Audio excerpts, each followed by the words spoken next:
Grupo Ortiz te ofrece en un solo lugar todo lo que tú quieres encontrar. Consorcio Computelectronic Plaza SAC, donde encontrarás de todo para tu computadora, laptop, tablets, además venta y accesorios para celulares. Gimnasio Fitness Planet SAC, con máquinas modernas de última generación para mantenerte en forma. Baño Sauna Spa Aruba SAC. Contamos con cámaras secas, cámaras de vapor, duchas españolas y más. Tu cuerpo y mente merecen relajarse. Cancha sintética Las Terrazas de Ortiz SRL, para que practiques tu deporte favorito. Atención las 24 horas. Grupo Ortiz, te esperamos en la avenida Nicolás Ayllón 15498 AT.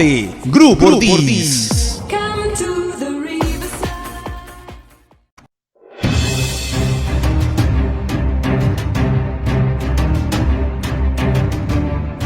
Porque ahora ya no existen fronteras y gracias a la tecnología podemos estar más cerca. Y para ello tenemos una nueva alternativa televisiva, directo a tu CPU, con el periodista Jorge Carrión. Un programa especial con invitados internacionales desde todos los rincones del mundo. Ahora en las pantallas de Telestar Televisión, Canal 3 Lima, Supercable. No se lo pierda.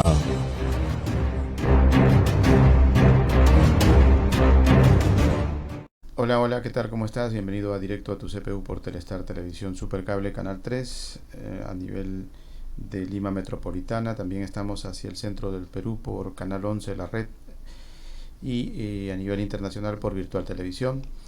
Como de costumbre, pues con nuestros enlaces internacionales.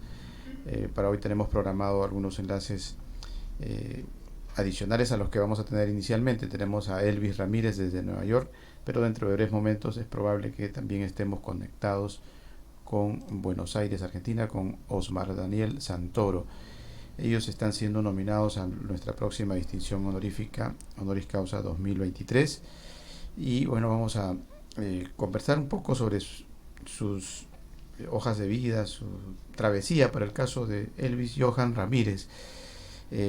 Sabemos que la historia de nuestros hispanos yéndose hacia Norteamérica, pues ya es algo de muchos años atrás, ¿no? Pero últimamente han habido algunas oleadas un poco más frecuentes por parte, por ejemplo, del país de origen de nuestro invitado, que es Venezuela. Coméntanos, Elvis, saliste hacia Argentina primero, ¿no? Inicialmente, y ahora estás por allá por el Imperio. ¿Qué pasó? ¿Qué te atrajo del Imperio? Te escapaste del antiimperio y te fuiste hacia el Imperio. Coméntanos un poco al respecto. Bienvenido. Sí, hola, buen día para todos. Mi nombre es Elvis Ramírez y bueno, como está aquí comentando el doctor, les voy a contar algo sobre mi vida, por qué tomé la decisión de venir hasta aquí, hasta Nueva York y bueno, cuáles fueron las causas. Bueno, yo comencé, mi migración como tal comenzó en el 2016 cuando la crisis en Venezuela cada día era peor. Yo estuve o pertenecía a la Fuerza Armada Nacional en ese tiempo. Ingresé en el año 2005 como soldado de la Casa Guardia de Honor Presidencial. Para el 2007 aproximadamente, viendo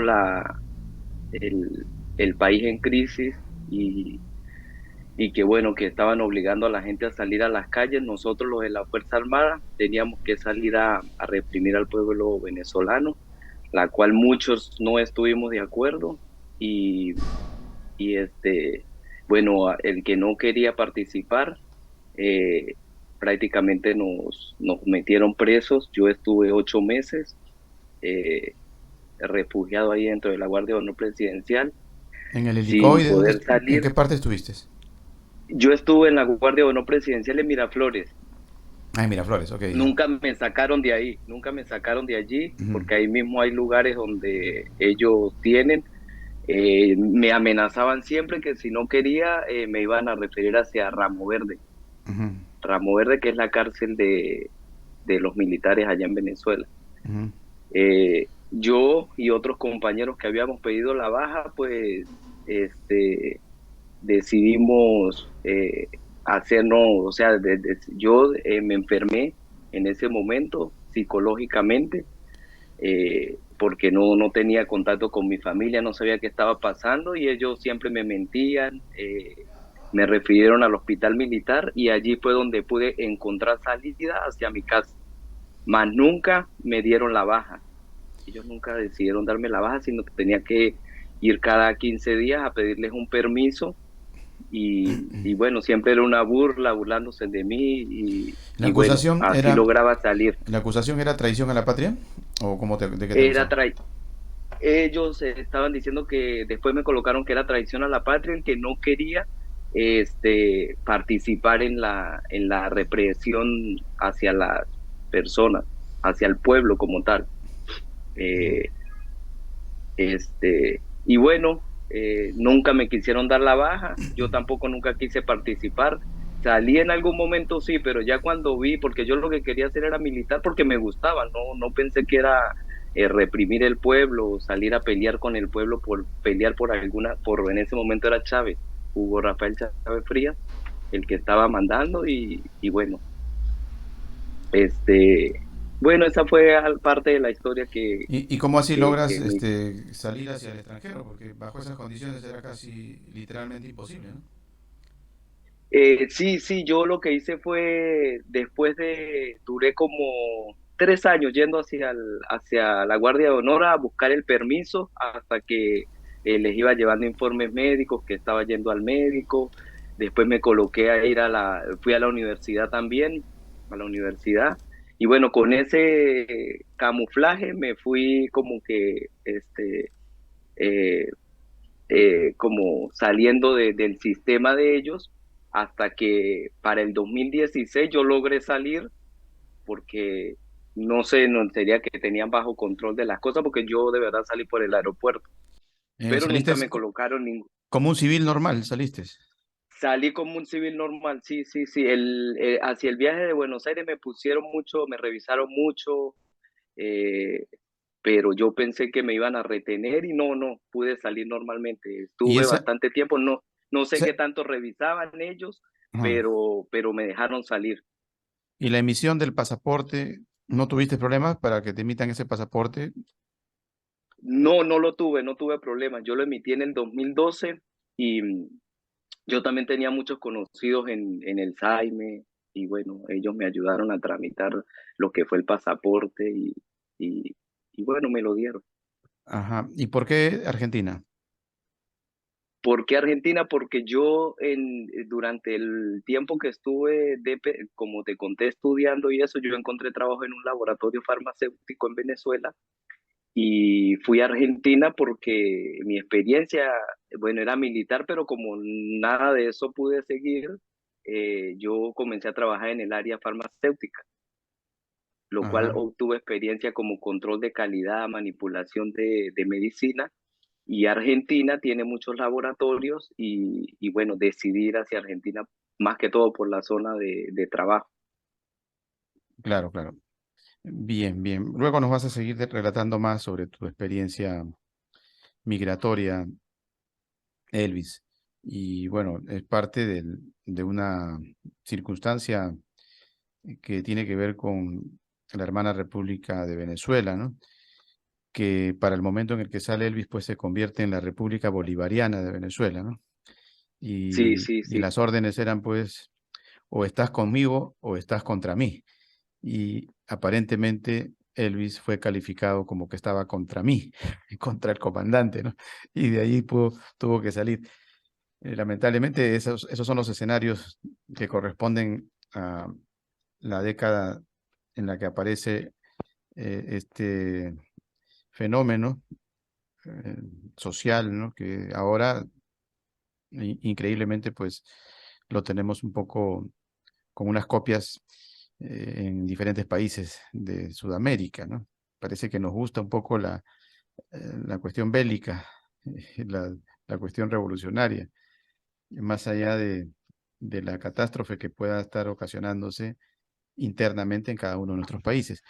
Pero para eso, bueno, vamos a conversar con nuestro próximo invitado, que ya lo tenemos. Les habíamos hablado de Osmar Daniel Santoro.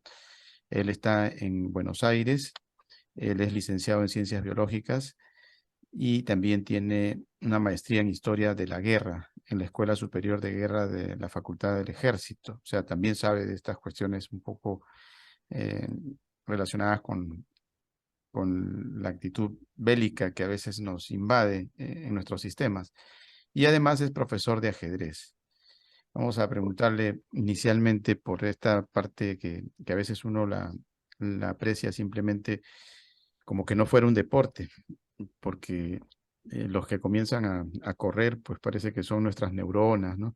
Ellos son los que se mueven a velocidades increíbles a la hora de ver una jugada incluso 3, 4, 5 veces más adelante que el opositor, ¿no? Hay que tener esa capacidad para ganar la partida. Generalmente un maestro de ajedrez pues hace unas simultáneas precisamente porque tiene esa mirada, ¿no? Él está viendo ya la jugada del oponente y puede responder fácilmente y con una velocidad increíble. Eh, Coméntanos un poco a manera de introducción. En nuestros colegios, por ejemplo, se ha visto ya como una introducción la temática del ajedrez, ¿no? Y eso creemos que es algo positivo. Más allá de eso, también hemos tenido la suerte de competir aquí en épocas pretéritas y hemos visto que, por ejemplo, para el caso particular, eh, los pueblos del Perú no tenían llegada de la televisión hace muchos años. Incluso en tiempos actuales hay lugares todavía donde no llega literalmente la tecnología como debería llegar, ¿no? Pero sí llegaba en radios de onda corta o larga, ¿no? Por ejemplo, la BBC de Londres, tú captabas Radio Moscú en aquellos tiempos, ¿no? Me acuerdo de niño, escuchaba Radio Moscú y en una ocasión se me ocurrió, no existía, claro, estamos hablando de tiempos pretéritos, lo instantáneo del chat, del email, ¿no? Agarré una carta y le escribí a Radio Moscú y le dije, oye, ¿por qué no jugamos una partida de ajedrez a distancia, ¿no? Yo comienzo el juego, peón cuarto de rey, ¿no? Y es más, si tú me respondes tal, yo te hago caballo tercero de alfil de rey, X, ¿no? O sea, les di prácticamente el inicio de mi partida. Pensé que la carta no la iban a leer. Pasó como 6 meses o más, 8 meses, y de madrugada solía escuchar yo esos programas de Radio Moscú. Y en una de esas mi madre me despierta, ¿no? Claro, era niño. Me despierta y me despierta y me dice, mira, escucha, te están diciendo tu nombre. Y decían mi nombre, leían la carta, ¿no? Y se sentían sorprendidos los de Radio Moscú, decían, miren esta idea, ¿no? Nos llega desde un pueblo, y en ese tiempo yo no vivía en Lima, yo vivía en un pueblo olvidado que se llamaba Paucartambo, ¿no? Que queda por las entrañas de los Andes de Perú. Entonces, les pareció interesante, ¿no? Les pareció futurístico el que se pueda jugar una partida de esa manera, ¿no? Y miren cómo pasó el tiempo, ¿no? Actualmente tú te metes a un chat y puedes jugar una partida con alguien que está en Moscú, instantáneamente, ¿no? Para aquellos tiempos no existía esa posibilidad, pero ya les pareció a ellos que eso iba a llegar de alguna manera, ¿no? Y de alguna forma lo instituyeron, ¿no? Hicieron unas partidas así. Era muy larga, porque cada carta creo que demoraba como 6 meses, ¿no? Coméntanos un poco sobre esos aprendizajes tuyos a nivel del ajedrez, para comprender la vida incluso, ¿no? Bienvenido. Bueno, ante todo saludar a los hermanos hispanoamericanos que tenemos aquí, a Jorge Rubio, por supuesto, a Elvis Ramírez, que también de Venezuela, y bueno, a saludar a acá a mi colega y amigo Ricardo Santo, que veo que ya se está conectado, y agradecerles enormemente a Ricardo por sobre todo, y bueno, a Jorge también por recibirme en este foro, que me parece muy atinado por los tiempos que estamos viviendo y aparte, bueno, conjuntamente con los temas que Ricardo me hizo saber de el sufrimiento y padecimiento que está padeciendo en estos momentos la República Hermana de Venezuela, ¿no? Que, que bueno, mi solidaridad con ellos, por supuesto, y siempre digo que, bueno, esto por lo menos nos acerca de alguna forma y a la vez también ellos se sienten acompañados, ¿no? A través de nosotros en este foro.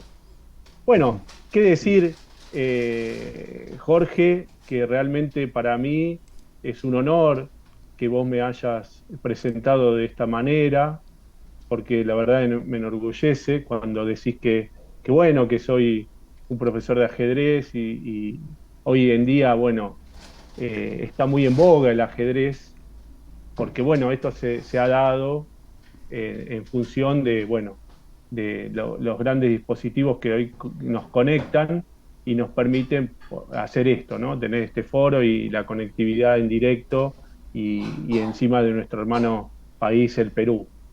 Desde como profesor de ajedrez voy a responder, ¿no? Eh, yo la verdad que mi experiencia ha sido importante desde muy chico, he aprendido a jugar ajedrez a partir de los 8 años, gracias a unos tíos de parte de la parte materna, ¿no? Unos tíos hermanos de mi mamá, que eran jugadores asiduos del ajedrez, y que de alguna manera esta gran familia que en ese momento compartía, ¿no? Con mis tíos y mi abuela materna.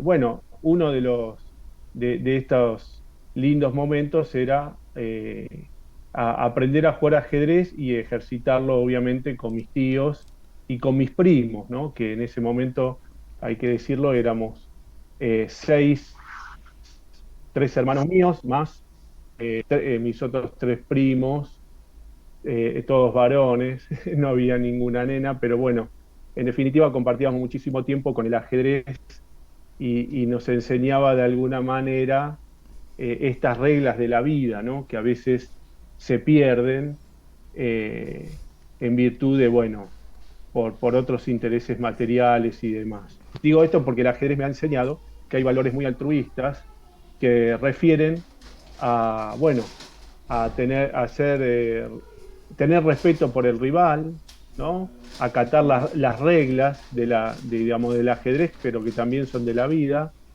y no irse por cualquier rumbo, ¿no? Para llegar al éxito a veces que tanto se habla, ¿no? Para mí el éxito pasa por tratar de compartir con el otro y tener siempre los valores cristianos y los principios cristianos que me han llevado para formar mi familia, para conectarme con gente que realmente comparte estos principios.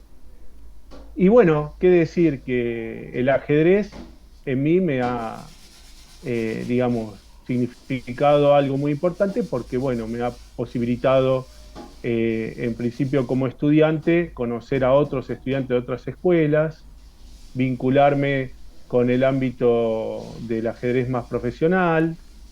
Actualmente trabajo como profesor de ajedrez en el programa de jornada extendida sociocultural y educativa del gobierno de la Ciudad Autónoma de Buenos Aires, acá en la República Argentina. Y bueno, transmito los valores que me supieron brindar, primero en principio mi familia y por supuesto aquellos grandes profesores que bueno, hoy no están, pero que me supieron formar en los valores morales, éticos y religiosos cristianos que, bueno, que hoy me guían por esta travesía que es la vida, pero también a partir del ajedrez. Y bueno, he obtenido importantes, digamos, triunfos en el ajedrez, pero que también me sirvieron hoy en día para acercarme, por ejemplo, a la maestría de Historia de la Guerra en la Facultad del Ejército, para acercarme justamente a estos grandes hombres que, que suelen forjar una patria, ¿sí? Que forman nuestra patria, que nos defienden, que tienen esos valores tan altos como Dios, patria y familia. Y bueno, eso me hizo acercarme a ellos y hoy poder de alguna manera integrar el ajedrez, las estrategias y tácticas que tiene el ajedrez con las estrategias y tácticas de las batallas militares, ¿no? Por eso digo esto porque, bueno, en definitiva, yo diseñé un curso que se llama Curso Universitario en Analogía de las Estrategias y Tácticas del Ajedrez con los Estratagemas Militares, que fue aprobado por resolución rectoral a través de la Universidad Nacional de la Defensa Argentina, y que hoy, bueno, yo dicto a través en forma virtual a muchas personas distintas, no solamente en la Argentina, distintas regiones del mundo, y que, bueno, que comparten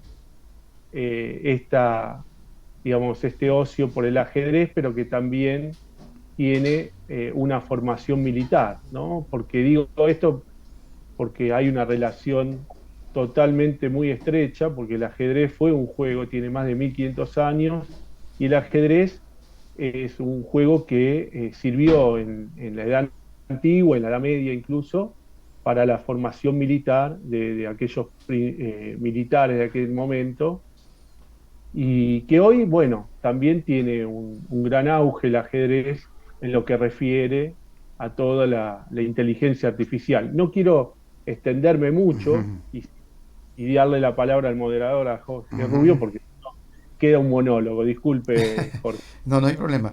Es interesante lo que nos dices porque, por ejemplo, normalmente se ve en el ajedrez pues la estrategia como tal para poder derrotar al enemigo, pero dentro de situaciones eh, lícitas, se podría decir, porque hay todo un conocimiento de, por ejemplo, cada pieza tiene un movimiento determinado, que el enemigo tiene las mismas armas, o sea, ambos por igual, ¿no? Pero cuando llegamos al análisis de lo que conversamos inicialmente con Elvis, por ejemplo, ¿no? Donde a Elvis le dicen que tiene que disparar contra su esencia, porque básicamente un militar es hijo del pueblo, ¿no? O sea, básicamente él representa ese pueblo, y que te den una orden, ¿no? De patria, socialismo o muerte, como era inicialmente el eslogan del comandante, y que más adelante cuando se puso mal, cambió, prohibió la muerte, ¿no? Y comenzó a hablar de vida, porque ya se sentía doblegado por la enfermedad que al final lo sacó del juego, de este juego maquiavélico que no creo que haya sido el ajedrez, fue otra cosa. ¿Qué nos dirías, Elvis, tú en ese aspecto? Por ejemplo, ya nos contaste las razones por las cuales saliste, pero vamos a ubicarnos nuevamente en ese momento, para que la gente entienda, ¿no? O sea, en algún momento me imagino que estuviste a punto de obedecer la orden, ¿no? Porque tú habías sido instruido, habías sido preparado para recibir órdenes, ¿no? ¿Cuál fue el punto de quiebre que hizo de que tú decidieras no obedecer esa orden? O sea, me imagino que contra ti mismo tuviste un problema interno, ¿no? ¿Lo hago o no lo hago? ¿En qué momento decidiste no hacerlo, ¿no? ¿Cómo fue? Coméntanos un poco cómo fue ese instante. Bueno, fue difícil tomar la decisión de no reprimir al pueblo como tal, porque muchos de mis compañeros tampoco estuvieron de acuerdo, pero lo hicieron porque fueron engañados por los superiores. Yo personalmente no decidí reprimir al pueblo porque dentro de la Fuerza Armada los altos mandos en ese momento, generales, capitanes y los altos rangos que uno tenía sobre adelante, ellos dijeron en algún momento, los escuchamos, que si el pueblo salía todo a la calle y llegaban todos a Miraflores, ellos iban a agarrar y se iban a ir y nos iban a dejar a nosotros, los de bajo rango. Entonces allí fue donde yo tomé la decisión de no reprimir al pueblo, porque vi que también iba a asesinar parte de mi familia iba a salir también a la calle, y era como asesinar a mi mamá, a mis hermanos. Entonces, es una decisión difícil, pero allí fue donde yo tomé la decisión junto con otros compañeros de rebelarnos, lo cual casi nos costó la vida prácticamente. Uno de mis compañeros sí, por la cosa mental que le dieron, él salió, logró salir también, pero se suicidó. Él se suicidó porque fue tanta la presión que le metieron que él no logró superarlo. Y bueno, eso es lo que tengo para decir. Ajá. O sea, ¿cuál fue el momento más álgido que recuerdes tú? El momento ya donde, ya lo dijiste, te rebelaste, te apresaron inmediatamente, por algún momento te arrepentiste. Hay una película, por ejemplo, que fue prohibida acá en Sudamérica, en Latinoamérica, en el mundo, ¿no? Donde te relatan la última tentación de Cristo, no sé si la han visto, ¿no? Donde Cristo muere en la cruz, pero resulta que el autor de esta película hace ver de que Cristo, cuando estuvo en la cruz, dice: Padre, perdónalos porque no saben lo que hacen, ¿no? Pero momentos antes, en las 7 palabras, tú ves una serie de arrepentimientos, ¿no? Da la impresión de que Cristo estuviera arrepentido de lo que había hecho. Y entonces él se agarra de eso para hacer una historia donde el Cristo se arrepiente y se baja de la cruz y no muere en la cruz, ¿no? Sino simplemente se convierte en un hombre mundano, en un gordo que tiene hijos, incluso se casa con María Magdalena y no sé qué más, pero llega un momento en el cual se arrepiente de todo lo que le pasa con María Magdalena y no sé qué más, porque aparece por ahí Pedro y Pedro le dice: maestro, no, él le dice a Pedro: soy yo, le dice, y Pedro sabía que en su conciencia de que Cristo no era él. Cristo murió en la cruz. Le dice: no, estás loco, tú no eres Cristo, Cristo murió en la cruz. Y en ese momento, cuando se retira Pedro, se da cuenta él del error que había cometido, ¿no? Se arrepiente y la película termina en la cruz, arrepentido, porque él jamás debió de haberse bajado de la cruz, ¿no? Entonces tú tuviste ese punto de quiebre también. En algún momento te doblegaste, dijiste: oye, ¿qué hice? ¿O no? ¿O tú siempre estás seguro de lo que... Mi decisión fue cuando dije que no.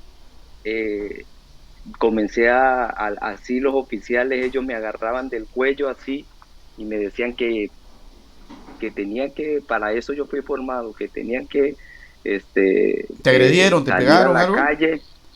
Recibí algunos golpes, y siempre me tiraban, me agarraban, me tiraban hacia las paredes porque había un capitán allí que, bueno, no dejaba a los otros que nos agredieran tanto, porque en ese momento nos rebelamos 5 personas y entre los 5 también nos defendíamos, y nos encerraron en habitaciones que ellos tenían allí, y no nos daban comida, cosas así, no nos dejaban bañar, o a veces nos colocaban bajo la ducha con el shower, que cayera el agua hacia nosotros hasta que se derritiera el jabón, cosas así. Nos metían en papeleras y así hasta que dijéramos que sí, que teníamos que seguir. E incluso nos querían cambiar de pelotón para que nosotros, a ver si era por qué había cambiado la decisión, porque ellos siempre nos hacían entrevistas a ver cómo íbamos en la vida militar, y bueno, la mía particularmente siempre fue prestar el servicio al pueblo como militar, como acababa de decir antes el profesor de ajedrez, que uno es formado para ayudar al pueblo, no para reprimirlo o para matarlo, como pasó. Muchos de mis compañeros lo tuvieron que hacer, pero fueron impuestos. Uh-huh. Entonces jamás te arrepentiste, siempre estuviste seguro. Ni me arrepiento. Uh-huh. Siempre estuve seguro de lo que iba a hacer. Incluso en el primer permiso que me dieron, ahí fue donde ellos descubrieron que yo no quería seguir participando. Yo no me presenté nunca, y ahí comenzaron a llamar a mi familia, a recibir amenazas, y bueno, ahí tuvo que ir mi mamá conmigo a presentarme, y ahí fue donde comenzó todo lo que comenzó. Nunca le daban respuesta a mi mamá sobre mí, siempre mintiendo. Uh-huh. Bien, Elvis. Bueno, esa guerra que la estamos apreciando en una dimensión desconocida para muchos, ¿no? Vamos a pedirle al doctor Ricardo algo corto nada más, porque el tiempo nos va a ganar. Usted que pertenece un poco a las lides de lo que significa la estrategia de repente de cómo convencer a un soldado para que continúe, ¿no? Porque en el caso de Elvis podría ser también simplemente algo normal, ¿no? Siempre hay estudiantes, ¿no?, que no quieren seguir en el servicio militar porque, bueno, dicen, oye, no pensé que era así, ¿no? ¿Se podría calificar eso dentro de lo que cuenta Elvis? ¿O Elvis específicamente él tiene que ver con un momento ya de decisiones más allá de lo legal, de lo normal, ¿no? De ir a matar a tu propia gente? ¿Qué no Bueno, diría, como doctor? ya se dijo antes, en primero saludo a mis camaradas y amigos, ya hermanos hispanoamericanos, a Elvis Ramírez, a Osmar Santoro, con Nacional y hermano, muy querido, los dos para mí. Y bueno, como dijo, sí, Osmar, uno está formado en la profesión que elige por esa inclinación natural que tiene a desarrollar determinada actividad. Yo como policía, ya que este mes cumplo 60 años en la policía de la provincia de Buenos Aires, como oficial superior, obviamente estoy en pasividad. Eh, También tuve una gran inclinación hacia esa carrera.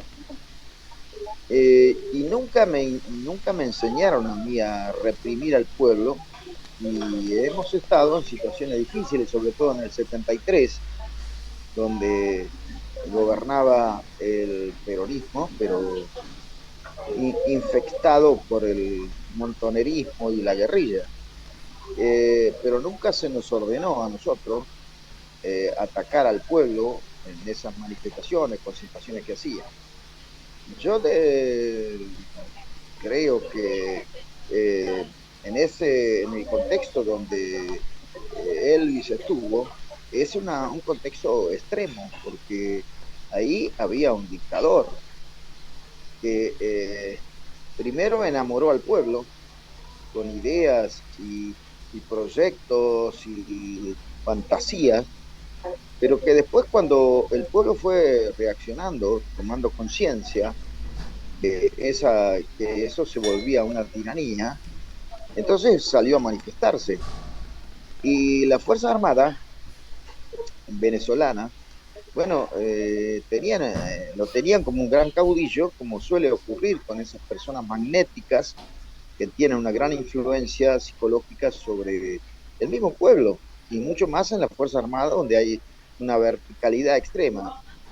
Entonces, claro que es muy difícil eso, porque hay algunos que seguirán el ejemplo que tuvo eh, Elvis, pero hay otros que son fervientes adherentes a ese dictador, que les ofrece ventajas, sobre todo a la superioridad, porque el soldado, Elvis era un suboficial, no tiene las ventajas que tienen digamos, los generales, los tenientes coroneles, que son los que disponen de mando y comando. Pero un suboficial tiene que cumplir ciegamente lo que se le dice. Por eso que es muy destacable la actitud que tuvo Elvis y otros oficiales que se rebelaron para no reprimir ferozmente al pueblo. Y tuvieron esa claridad de pensamiento y esa decisión, a pesar de que sabían que les podía, como dijo Elvis, les podía costar la vida. Y de hecho, sé por relato de Elvis que estuvo como 8 años virtualmente en una prisión, porque no se le dejaba salir. Y después, cuando él enfermó, se lo mandó a la casa, pero vigilado por un carro militar cada tanto. Y después, como su situación era muy grave, eh, aflojaron los controles, porque pensarían que se iba a morir él. Entonces, bueno, tuvo también esa valentía y la familia lo impulsó también, se fuera del país, porque ya no era una situación intolerable. Estaban esperando nada más que se muriera Elvis. Eso es lo que yo aprecié en su relato personal conmigo. Bien, bien, doctor Ricardo. Bueno, vámonos con el análisis ajedrecístico de la situación. Cuéntanos, por ejemplo, ¿qué se hace cuando normalmente las reglas del ajedrez son claras? Por ejemplo, si ya el enemigo se queda sin su torre, sin su dama, y tú pues estás con tu artillería total, simplemente se decreta el triunfo ya, ¿no? O abandonan el contrario, ¿no? El que tiene menos piezas abandona, ¿no? Pero no hay esa masacre, ¿no? O sea, no es un juego donde diga, oye, a pesar de la diferencia, vamos a llegar hasta el final. No es necesario ya. Ahí termina la partida, ¿no? Pero en los seres humanos como que somos más maquiavélicos en ese aspecto, ¿no?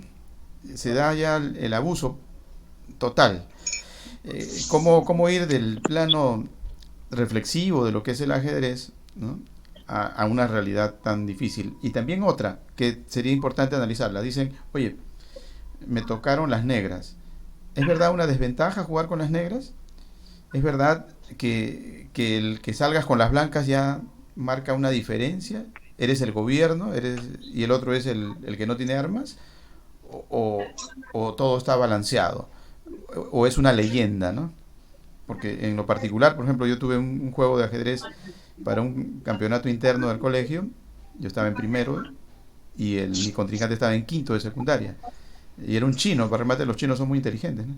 Y el chino durante toda la partida me decía, he ganado todos los juegos. Eran unas olimpiadas, ¿no? Gané en natación, gané no sé, en todos los juegos. Me falta solamente este. Antes de la partida me dice así, ¿no? Este es el único juego que me falta. Y encima tú tienes las negras. Ya de antemano me ganó, ¿eh? O sea, psicológicamente ya me ganó, ¿no? Era un Maradona, ¿no? Amenazando, ¿no? Y tenía razón, ¿eh? Pero yo dije, bueno, me encomendé a Dios y dije, no, voy a hacer de tripas corazón y a ver qué le hago al chino, ¿no? Y lo maté con 2 caballos, me acuerdo, un jaque mate con 2 caballos. La partida duró bastante, ¿no? Y el chino se quedó, pero como fue un trauma para él, porque no haber ganado lo que él tenía, eso ya marcaba el triunfo total en todos los juegos, él iba a ganar en todos los juegos, no lo pudo hacer. Entonces, ¿qué nos puedes comentar sobre eso? ¿Hay ventajas, no hay ventajas entre las blancas y las negras? ¿Qué es lo que pasa? Bueno, en principio, Jorge, son varias las preguntas, pero me gustaría responder a la primera que vos me haces respecto de esta situación en el ajedrez, que cuando uno queda en una desventaja material significativa, uno tiene la opción de rendirse, ¿no? Y en ese momento encomendarse a lo que serían los principios y reglas del abandono, ¿sí? A ver, para decirlo de otra manera, en la guerra también, por algo existen lo que llamamos guerras convencionales, ¿no?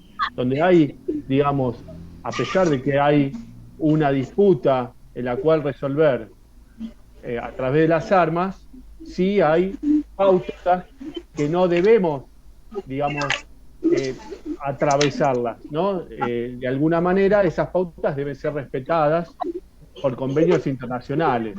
Una de ellas es muy claro: cuando uno vence en una guerra, ¿sí? Y el enemigo de alguna manera se rinde, uno tiene que, digamos, como vencedor, respetar al enemigo como tal, y en ese momento, bueno, tener la disciplina que corresponde para mantener esos principios de dignidad hacia la persona que ha combatido, de respeto también hacia ese soldado, y también de concordia con ellos. Esto es importante porque en la guerra, por lo menos yo he aprendido en los estudios de la maestría de Historia de la Guerra, que uno lo que busca es quebrantar la voluntad, ¿sí? de nuestro enemigo, no eliminarlo y exterminarlo de la faz de la tierra, ¿sí? Porque ahí estaríamos rompiendo con uno de los principios básicos cristianos, ¿no? Que es ir y llevarlo, o sea, romper con uno de los grandes mandamientos, que es no matarás. En una guerra uno puede estar, digamos, disputándose y a través de las armas, y va a haber muertes. Pero hay una disputa y hay un acuerdo. Ahora, una vez vencido y quebrado esa voluntad, es obvio que debemos remitirnos a los valores humanos. Y en estos valores humanos, que son los que deben regir en la faz de la tierra y consecuentemente en una guerra, que es la dignidad del soldado combatiente, el respeto, la concordancia, bueno, y demás valores cristianos. Lo mismo pasa en el ajedrez. Uno no necesita llegar a ser, digamos, humillado, si se quiere. En el ajedrez se dice de esa forma, cuando uno no tiene forma de seguir la partida y para no sufrir esa humillación, uno tiene la posibilidad de extender la mano, volcar el rey, estrechar la mano y dar por quebrada mi voluntad de competencia. Lo mismo pasaría en una guerra convencional. El tema está, como bien dijo Ricardo, qué pasa cuando hay insurgencias, cuando no se rompen ese tipo de guerras convencionales y entramos en guerras que son ya, digamos, sin valores morales, sin valores éticos, sin valores religiosos. Recalco esto porque acá lo que está faltando muchas veces es religión, ¿no? Cuando uno dice religión, habla de que en todos los países del mundo, al menos hay religiones, ¿no? Está la religión musulmana, está la religión judía, la religión cristiana, y se basan en un principio ecuménico que es todos tenemos un Dios y sabemos que ciertas cosas no debemos romper ciertos principios porque si no, directamente somos animales sin cultura, sin una formación y pasamos a ser simplemente carne de cañón y sin ningún sentido. Esto es lo que generalmente pasa en aquellos países donde hay regímenes, donde lo único que se valora es lo material, donde el ser humano, en vez de ser una persona, pasa a ser parte de un engranaje del sistema. Y bueno, en definitiva, todo es válido dentro de esos sistemas, ¿no? De esos regímenes.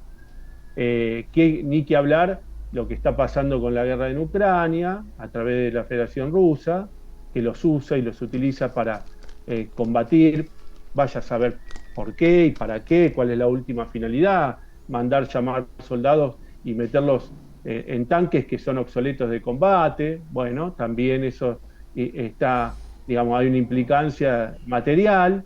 Lo mismo pasa en el sistema, que vamos a decir, en la República Popular de China, pasa exactamente lo mismo. Lo que pasa lo tenemos un poco, si se quiere, hay una gran pantalla de que China está abierta al mundo y demás, pero eso es parte de la pantalla de la comunicacional para hacernos creer que hay cierta democracia en esos países. Lo mismo puede estar pasando en el régimen iraní, que también hace semejantes atrocidades a aquellas personas que están en contra del régimen, ¿no? Y no hay ahí ningún tipo de valor humano, si se quiere, para no caer. Pero yo digo, más que el valor humano, a veces tenemos que volver a los valores cristianos y remitirnos a esos valores que son los principios que nacemos con ellos, ¿no? Por algo uno toma los sacramentos y demás, y por algo uno se bautiza, toma la comunión, y bueno, y se casa por iglesia y demás. Lamentablemente, estos países que caen en esos sistemas que son, digamos, sistemas feudales, sistemas primitivos, en los cuales el valor pasa por lo material y no hay ningún tipo de principios religiosos y demás, y bueno, todo es válido, pareciera ser en esos lugares. Y justamente nos llama la atención cuando vemos colgar a una persona en medio de un pueblo, como puede ser, y lo que pasa en Irán, diciendo, forzando a la familia a decir mentiras, como que han traicionado a la patria y por eso son juzgados de esa forma. Y bueno, eso pasó también en el régimen ruso, sigue pasando, no es una democracia. Recording stopped. Y lamentablemente, bueno, en el ajedrez hay una regla, hay un rey. Por algo en el ajedrez al rey no se lo mata, sino se lo captura, ¿no? Ese principio humano que tiene de no matarlo y sí capturarlo tiene que ver con una filosofía de la época Recording in donde progress. justamente el rey era un enviado de Dios para guiar al pueblo y gobernarlo, ¿no? Por eso la figura de que a veces uno habla de jaque mate al rey como muerte, y en realidad no es jaque mate al rey como muerte, sino es jaque mate al rey para quebrar su voluntad, no para matarlo. Hago esta referencia de una analogía con la vida misma, y también paso ahora sí a responder en cuanto a si uno juega con blancas o con negras, hay una cierta ventaja. Por supuesto que llevar la iniciativa con blancas, digamos, el primer movimiento, tiene algún tipo de ventaja, ¿no? Pero muchas veces las negras pueden lograr juegos alternativos que permitan disputar esa leve ventaja. Y lo logra. En muchas partidas, hoy hay un tecnicismo muy alto, y más con la inteligencia artificial, que han logrado, bueno, que se logre una igualdad, a pesar de que las blancas llevan la iniciativa, ¿no?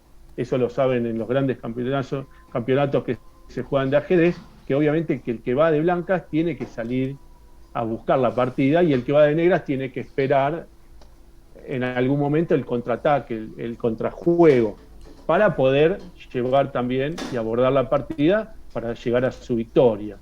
Pero bueno, no es que está todo tan definido a priori para decir, bueno, con blancas, si yo voy con blancas, tengo la victoria asegurada, y con negras no. No olvidemos que el ajedrez es un juego de guerra donde tengo toda, digamos, la información, la puedo obtener, la puedo evaluar, la puedo visualizar, y muchas veces en una guerra eso no pasa, ¿no? Hay movimientos sorpresa, como se dicen, que no son predecibles, hay un principio de incertidumbre que rige en una guerra, y por supuesto no pasa lo mismo en el ajedrez, que yo puedo acceder a todo el movimiento y al planteo de mi oponente. No sé si queda un poco respondido, Jorge, con esto. Sí, me parece interesante que el público más que nada entienda, ¿no?, de que no hay que darse por derrotado ante un inicio, Jorge, contradictorio. Si me permite me permite una pequeña, a ver, doctor, una pequeña anotación aquí. En la política también se expresa y se desarrolla esa guerra, pero algunos consideran adversario político al oponente y otros lo consideran enemigo. Gran diferencia, por cierto. Bueno, yo recuerdo al general Perón, 1946-1955, él tenía una máxima que decía así: a los amigos todo, a los neutrales la ley y al enemigo ni justicia. Bien, gracias por ese dato. Bien, vamos ya a ir cerrando. Vamos a tener seguramente más adelante alguna sesión adicional, porque este tema es apasionante, ¿no? El hecho de hablar, por ejemplo, de la guerra desde un punto de vista estratégico, gracias a lo que significa el aporte del ajedrez como tal para el análisis. Vamos a preguntarle algo más a Elvis. Elvis, en tiempos primigenios, cuando se da, por ejemplo, el sello de la independencia acá en Ayacucho, seguramente en la escuela militar te instruyeron al respecto, leíste algo sobre aquello, a través de la historia, pues las batallas no se disputaban en los lugares donde ahora, por ejemplo, queda Huamanga, Ayacucho. Cuando me acerqué al pueblo, literalmente, le decía, oye, acá fue la batalla de Ayacucho, y mira lo que pasa, para que entiendas bien lo que significa el ajedrez también. Me dijeron, no, acá no fue. Pero le digo, si esta es la capital, esta es Ayacucho. Sí, pero en aquellos tiempos, imagínate, ya en aquellos tiempos, el ejército libertador y el ejército realista se ponían de acuerdo dónde se iba a realizar la batalla. O sea, no era una cuestión así de que yo llego al estilo lo que te pasó a ti, ¿no? Porque cuando llegaban allá en Caracas y arrasaban, no les interesaba si se iban al centro de Caracas, donde estaba Miraflores, y si por ahí pasaba una anciana y la mataban, ¿no? Eso no importaba. Puente Yaguno, que disparaban de arriba hacia abajo y no se sabía quién disparaba y moría quien pasara, ¿no? Eso de ahí no era la guerra, imagínate, ¿eh? Estamos hablando del siglo anterior, y en ese siglo ya tenía el hombre la racionalidad de lo que era verdaderamente la guerra, ¿no? ¿Qué hacían ellos? Pues la batalla de Ayacucho se desarrolló en la pampa de la Quinua, y la Quinua queda ahí como a una media hora, o sea, no está pegado al pueblo. ¿Por qué? Porque no querían precisamente ocasionar daño a los que no tienen nada que ver con la guerra. Ahí había una disputa entre los que se quieren quedar como dueños y señores de lo que era la colonia, ¿no? El ejército realista, representado por los españoles y los criollos que se sumaban también a que se querían seguir con el sojuzgamiento español, ¿no? Y los otros, los que venían con la influencia inglesa y no sé qué más, vamos a libertar, y no, ¿no? Que también todo eso tiene una explicación no tan clara de si verdaderamente nos independizamos o no. Al final caímos nuevamente en nuevos sojuzgamientos, lamentablemente, ¿no? Más allá de que efectivamente fue algo necesario, ¿no? Esa independencia. Pero claro, porque en Venezuela... Eso es lo que queremos, que tú nos expliques. ¿Cómo tú ves esa diferencia? En el caso tuyo, tú sí Claro. vistes que fue atropellante, ¿no? Ahí no te dijeron, oye, mira, ¿sabes qué? Cuando quieras intervenir, no puedes hacerlo acá, porque puedes dañar a un niño, porque puedes matar a un anciano, alguien que no tiene nada que ver con esto que está pasando entre los que estaban a favor del socialismo del siglo XXI y los que estaban en contra de que este tipo de situaciones se manifiesten, ¿no? ¿Qué nos dices, Elvis? Exactamente. Antiguamente pues utilizaban lugares estratégicos para no causar daños a la población como tal. Buscaban incluso hasta campos y ahí peleaban personas armadas contra personas armadas, la cual era diferente en el caso de Venezuela, que teníamos que pelear con la población que estaba totalmente desarmada, nada más ellos con pancartas y gritos pidiendo que se fuera el presidente que tenían en ese momento. Y nosotros, en ese caso de militar, lo que hacíamos era disparar y matar a quien sea, lo cual no lo veía yo como una guerra, lo veía yo como había siempre una ventaja sobre uno contra el pueblo, siempre ganábamos nosotros, e incluso por eso es que está ese gobierno allá en Venezuela ahora actualmente, porque ganó totalmente el régimen como tal, gracias a las armas, y bueno, mucha gente murió inocente, incluso por eso. ¿Alcanzaste a disparar tú en algún momento o no? Yo no disparé, yo tiraba bombas lacrimógenas, sí tiré en algún momento, porque yo cuando yo trataba de no utilizar las armas, si no disparaba hacia arriba, teníamos que llegar con las municiones vacías, no tener, algunos de los compañeros disparaban hacia arriba y bueno, otros disparaban al pueblo porque, bueno, había adrenalina, seguramente. De los nervios, había gente que bueno, no tiene como es la experiencia como tal, aunque íbamos a entrenamientos fuertes, siempre uno tiene miedo cuando le toca la realidad. Y bueno, en ese momento a veces la reacción es diferente. Yo no disparé, yo disparé mis municiones hacia arriba y sí tiré bombas lacrimógenas para que la gente dispersara la gente en algún momento, pero traté de no disparar como tal, de no matar a nadie. El 11 de abril y el 13 de abril de aquel año que lo sacan al comandante, ¿dónde estuviste? No, en ese momento yo todavía no pertenecía a la estabas? Fuerza Armada. Ajá. No estaba yo en ese momento. Yo comencé en el 2005 y eso fue en el 2002. Todavía estaba... Y a pesar de que había tú ingresado. expectaste ese escenario, no tuviste la lectura necesaria para decir, oye, voy a ingresar a un lugar donde acontecen situaciones un poco difíciles de comprender, ¿Por qué te animaste a ingresar a pesar de que tuviste ya ese escenario? Porque ese escenario del 11 y del 13 fue dantesco, ¿no? Incluso, Exactamente, ¿no? porque en ese, No sé si incluso el anterior, ¿no? A la hora que aparece en el escenario, seguramente lo has leído, ¿no?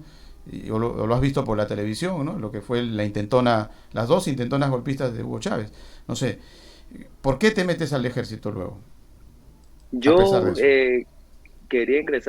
quise ingresar al ejército porque me gusta la disciplina, me gustaba las armas. A veces a uno le gusta, pero de manera profesional.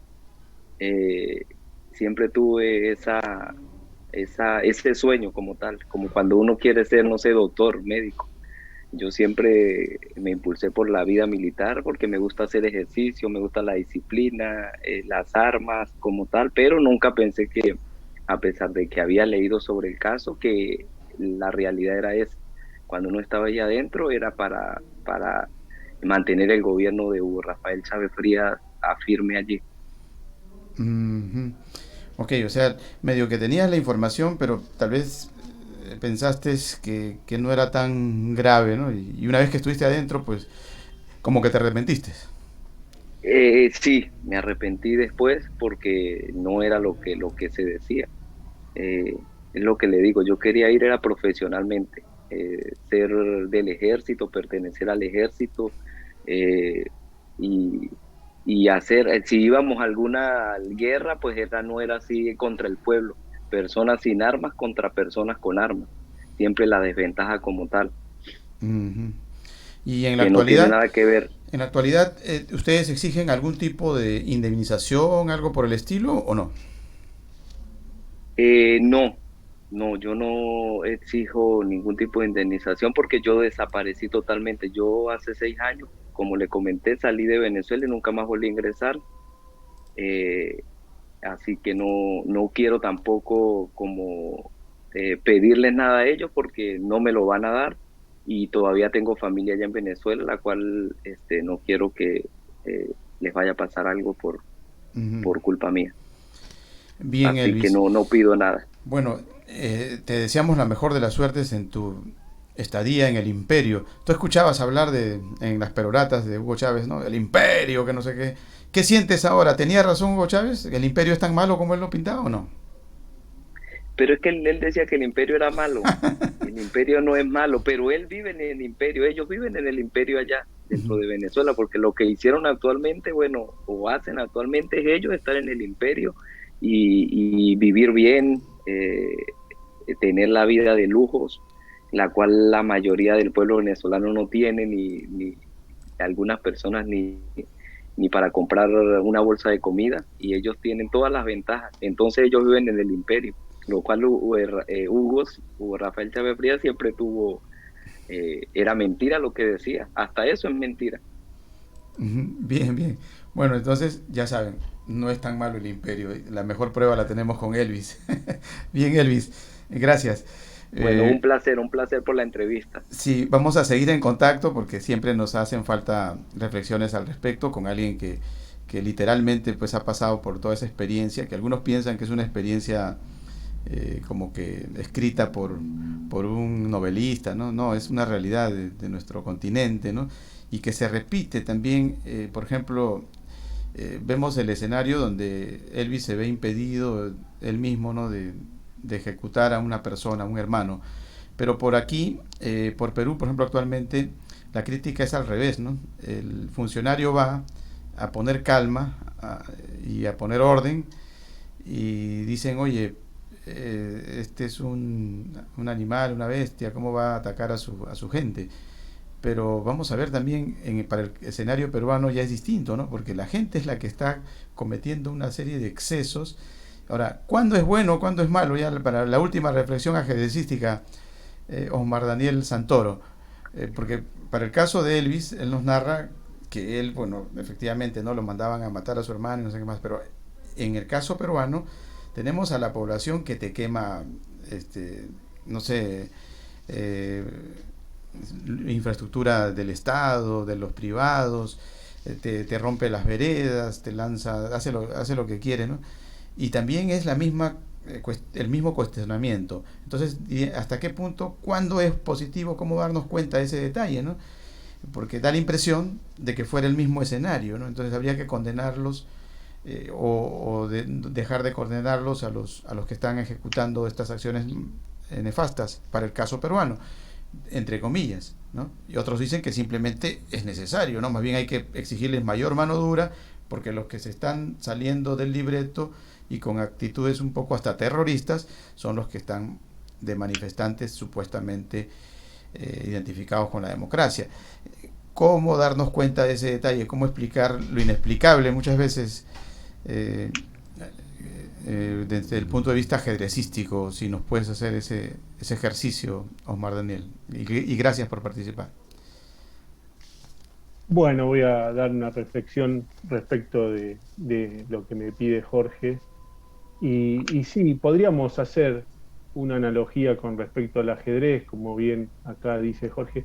Yo creo que en el ajedrez podría decirse de esta manera, ¿no? Para hacer una analogía respecto de lo que pasa también en estos momentos en nuestra hermana República del Perú.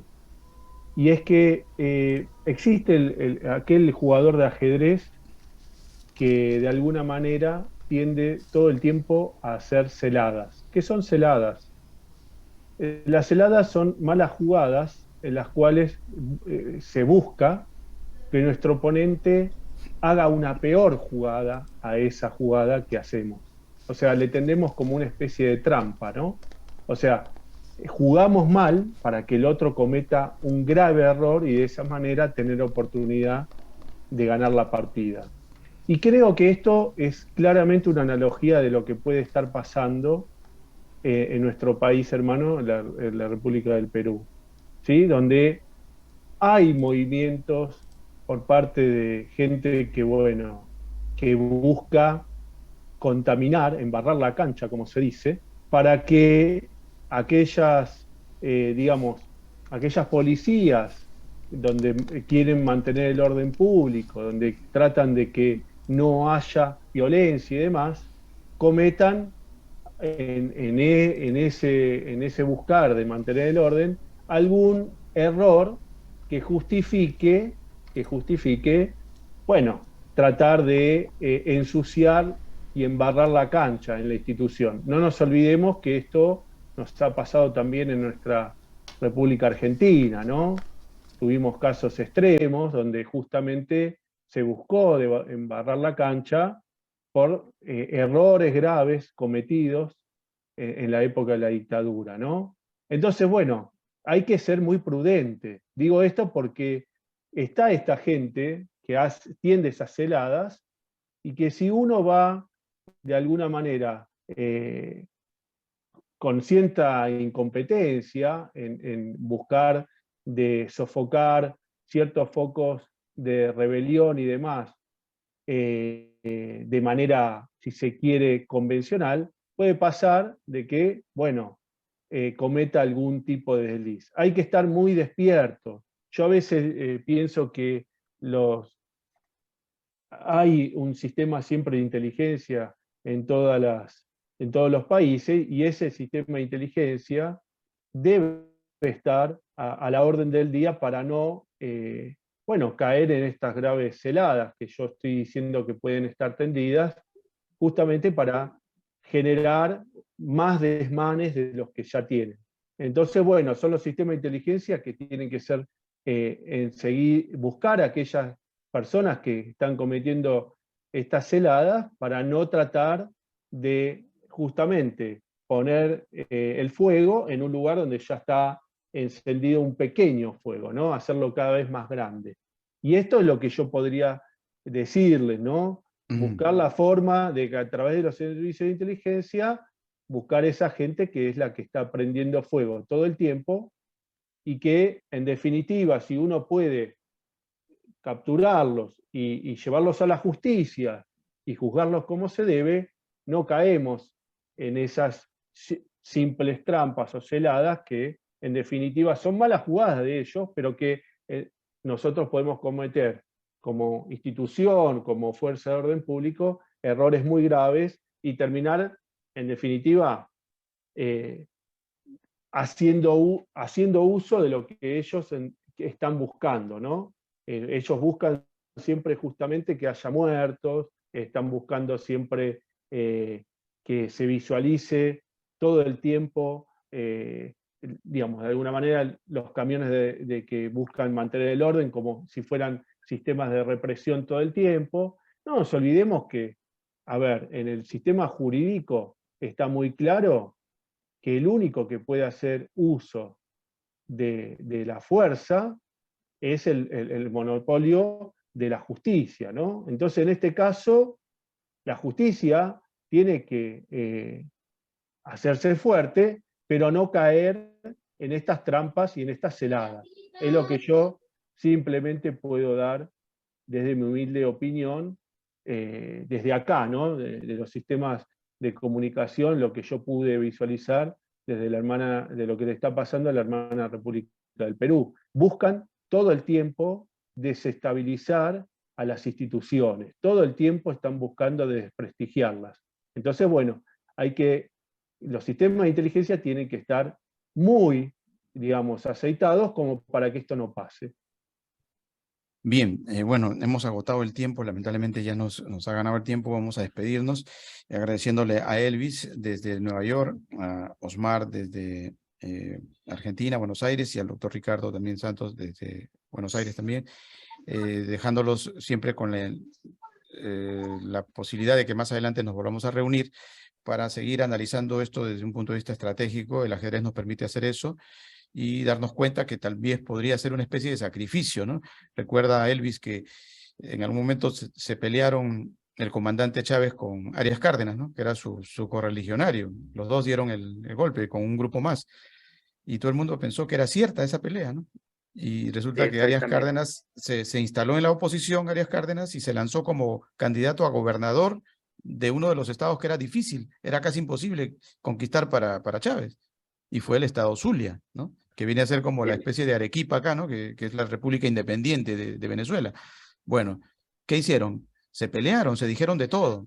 Y al final lograron conseguir la gobernación y se amistaron. O sea, eso fue ficticio. Simplemente fue un sacrificio, ¿no? Estratégico. Entonces hay que tener cuidado porque en Perú también puede estar pasando lo mismo, ¿eh? No hay que dejar de ver la realidad desde un punto de vista ajedrecístico. Gracias, Osmar, por habernos ayudado a este análisis. Recuerden, la cita es por Telestar Televisión Supercable Canal 3 y por Virtual Televisión, también Canal 11 en la ciudad de Huancayo. Un abrazo a la distancia. Gracias, doctor Ricardo. Chao, Elvis. Suerte. Chao, chao. Gracias.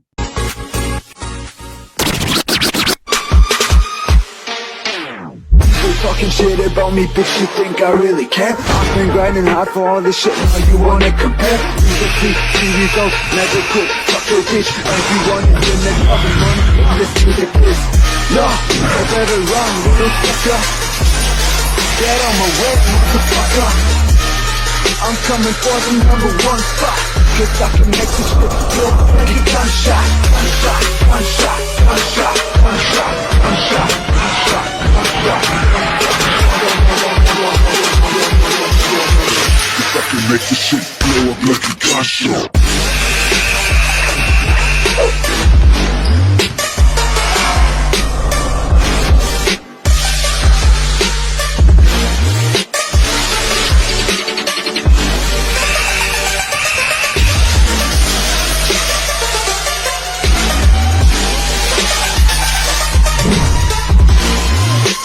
Blow up like a gunshot.